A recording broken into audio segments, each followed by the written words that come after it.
Olá pessoal, sejam bem-vindos ao mundo racional.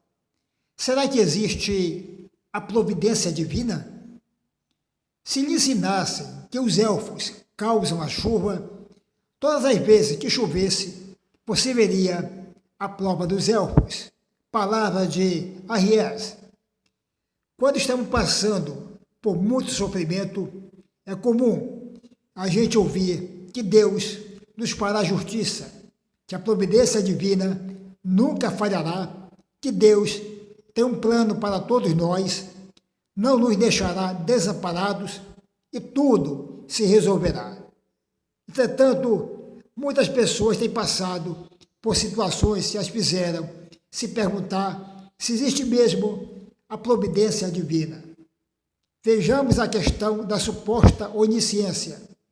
Segundo a questão da onisciência, Deus sabe tudo que precisamos e tudo que fizer será o melhor para nós. Se orarmos, pedirmos sabedoria e tivermos fé, Ele nos dará sabedoria e não nos desamparará. Analisemos a tão propalada onisciência. Nós não podemos prever o futuro e, como não somos oniscientes, não sabemos se os caminhos que escolhemos serão mesmo os melhores, se darão os resultados esperados. Entretanto, Deus sabe. Foi o que aconteceu com muitas pessoas. Aqui vai ser falado o caso de uma que lutava por emprego. Ela sacrificou muito a sua vida social para só estudar, pois acreditava piamente que haveria justiça e Deus a recompensaria por seus esforços, pois ela foi criada por um pai que sempre disse que ela nunca seria ninguém na vida e era uma lástima. Na igreja, essa pessoa ouviu muito que Deus providenciaria o melhor para ela e, devido a isso, orou muito, pedindo que Deus sempre a guiasse e lhe desse sabedoria para fazer as melhores escolhas. Crendo que era o melhor caminho, dedicou-se com afinco aos concursos públicos, chegando a fazer 3 por ano.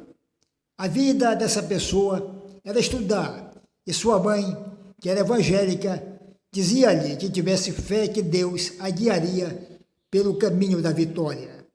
Entretanto, ou essa pessoa não passava, ou passava e não era chamada, o que acontece muito. E, embora muitas pessoas aconselhassem seu pai a lhe dar assistência, colocando-a em cursinhos, esse pai nunca a ajudou com uma apostila e ainda a humilhava, falando do sucesso dos filhos dos outros, dizendo que ela puxaria a carroça quando ele morresse. A mãe lhe disse que tivesse fé, pois Deus calaria a boca do pai. Vejamos, não dizem que, se pedirmos, Deus dá sabedoria, toca o coração das pessoas? Estranho que Deus nunca tenha tocado o coração desse pai, fazendo-o ver que tal pessoa queria estudar, vencer de maneira honesta e estava dando o melhor de si. E tal história é mais triste quando compararmos a vida dessa pessoa a de outros cujos pais tiram dinheiro até de onde não tem para investir no futuro dos filhos.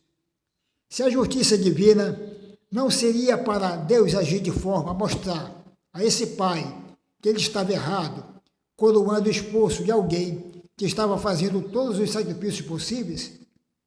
Porém, esse pai hoje usa o fato dessa pessoa não ter conseguido emprego como pretexto para chamá-la de lástima e inútil. Não parece que o destino providenciou para que o pai pudesse confirmar que sempre teve razão? Infelizmente, hoje essa pessoa está numa situação muito difícil. Isso nos leva a pensar. Deus sabia como ela ficaria se não conseguisse sua independência financeira e, mesmo assim, supostamente não a auxiliou. Cadê a justiça divina? Parece muito triste e injusto que alguém tenha lutado tanto em vão. O outro fator que torna essa história mais triste é que essa pessoa cogitou tentar outros caminhos, mas sua mãe, que dizia que sempre orava pedindo que Deus a aconselhasse, disse-lhe que continuasse apenas estudando para concursos, porque esse era o caminho e Deus, no tempo certo, faria justiça.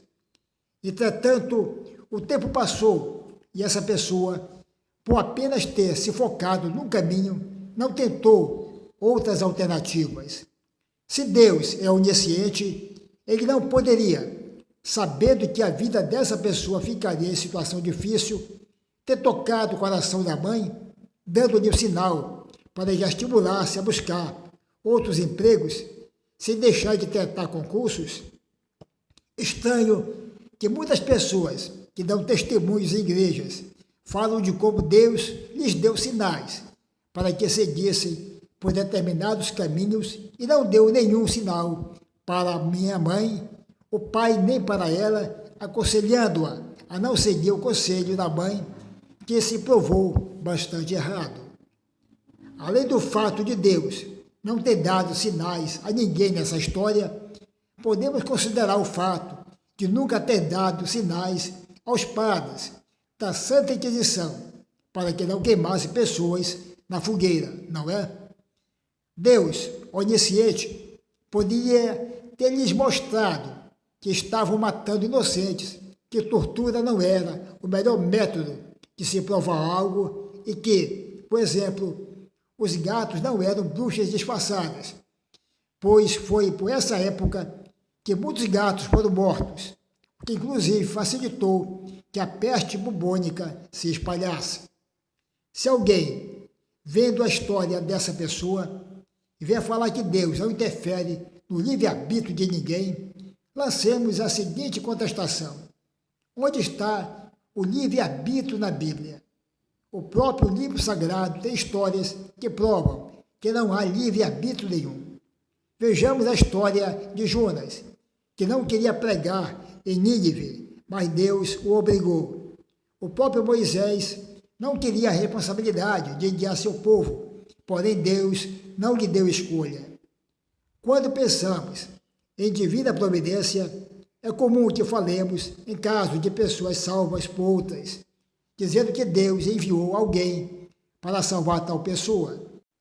Agora, seria bom que nos perguntássemos: que Deus é esse que, tão onipotente, precisa que outras pessoas façam o que ele poderia fazer com mero piscar de olhos?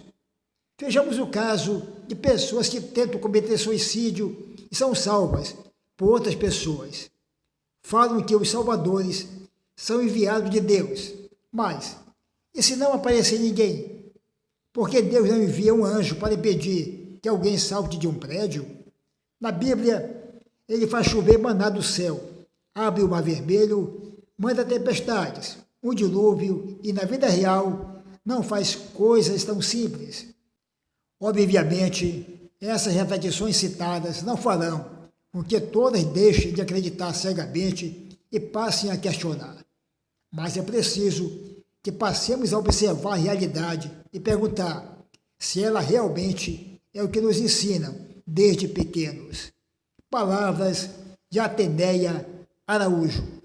Termino o vídeo com uma grande citação do mago que todo mundo por aí adora. Abre aspas. A proteção divina é igual você sair debaixo de um temporal com um guarda-chuva de papel. Fecha aspas. Palavras de Kennedy Litaif, o mago do realismo.